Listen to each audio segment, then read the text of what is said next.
Shalom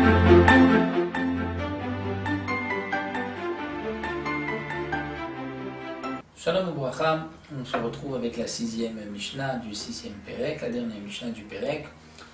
Toujours pour celui qui va égorger un Korban Pessah le jour de Shabbat, mais il va rendre pasoul le Korban Pessah. Est-ce que dans ce cas-là il y a une transgression de Shabbat et il doit porter un Korban Khatat? Alors la Mishnah va faire la différence. Comme nous l'avons vu dans le 5e Perek, le Korban Pessah doit être égorgé pour des gens qui peuvent le manger, c'est-à-dire les ochlav, qui ont la capacité au moins de manger un kazaït. Mais si on égorge le Korban Pessah pour des malades ou des gens qui n'ont pas la force, les dents pour manger le Korban Pessah, le Korban Pessah est pas soul. Même s'il y a 20 personnes qui sont associées pour un Korban Pessah, mais aucun des 20 ne pourra manger un kazaït, le Korban est pas soul. Si on a égorgé le Korban Pessah pour 20 personnes, 10 peuvent manger, 10 ne peuvent pas, là le Korban est caché. Donc la Mishnah poursuit, nous dit Shechato shelo leochla. On a égorgé le Korban Pessah un jour de Shabbat, mais shelo leochla, pour 10 personnes qui n'en mangeront pas. Le Korban n'est pas soul. Il y a aussi une transgression de Shabbat, et donc il est chayav d'apporter un Korban Khatat pour se faire pardonner de cette faute. Shelo limnuyav, il a égorgé le Korban Pessah en pensant à ce groupe, à 10 personnes qu'il a devant lui, alors que ces 10 ne s'étaient pas associés pour ce Korban Pessah. Ils ne sont pas propriétaires de ce Korban. Là aussi, le Korban est pas soul. Et donc, celui qui a égorgé, Chayev Khatat. Les Harilim, il a égorgé pour un groupe, ils sont tous incirconcis. Ils ne peuvent pas manger du Korban Pessah. Le Korban Pessah est pas soul. Là aussi, les Chayav et la Tmim, ou pour des gens impurs. Le Korban n'est pas soul, donc celui qui a sacrifié cette bête pendant Shabbat est donc chayav d'apporter un Korban Khatat, bien sûr si c'était sans faire exprès, pour se faire pardonner. Maintenant, le Ochlav et Shelo le Ochlav, il a égorgé le Korban Pessah pour un groupe de 20 personnes. Sur ces 20 personnes, une partie vont en manger, peuvent en manger, une partie ne peuvent pas en manger. Ou bien, l'Imnuyav et Shelo l'Imnuyav, une partie s'était associée et avait payé pour cette bête, et une autre partie n'avait pas payé. Ou bien la mouline velarelim, une partie est circoncis, une partie est incirconcis. Ou la théorim velatmim, une partie est pure, une partie est impure. Là, dans ce cas-là, pas tour. Il n'y a pas de transgression de Shabbat, étant donné que le Korban Pessah est kasher. Un autre dit, Shechato venimtsa baalmum, on a égorgé le Korban Pessah, et il s'avère après que la bête a un défaut, et donc le Korban n'est pas kasher.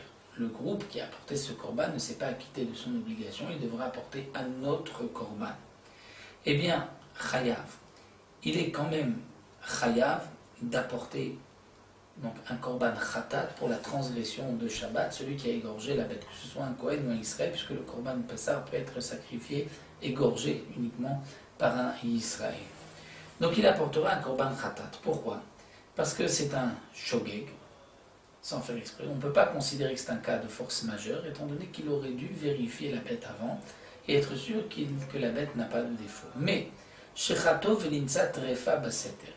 On a égorgé le Korban Pessah et il s'avère ensuite que la bête est trefa, mais ça c'était beseter, c'est-à-dire dans une partie cachée de la bête, les poumons. On ne pouvait pas savoir à l'avance que la bête allait être trefa. Donc le Korban, c'est vrai qu'il est pas soul, et c'est vrai que le groupe devra apporter un autre korban.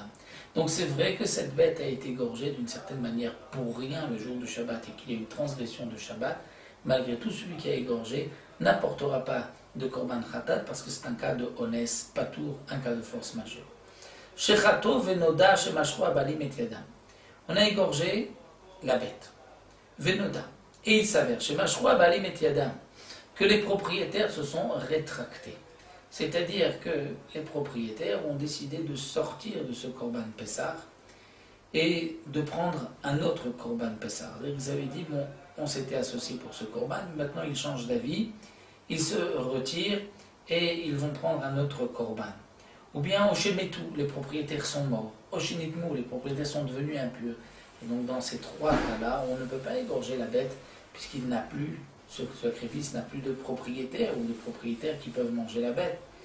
Eh bien, malgré tout, patour, le shochet est patour parce que il ne pouvait pas savoir que les propriétaires allaient se rétracter, il ne pouvait pas savoir que qu'ils étaient morts, ils ne pouvaient pas savoir qu'ils sont devenus impurs.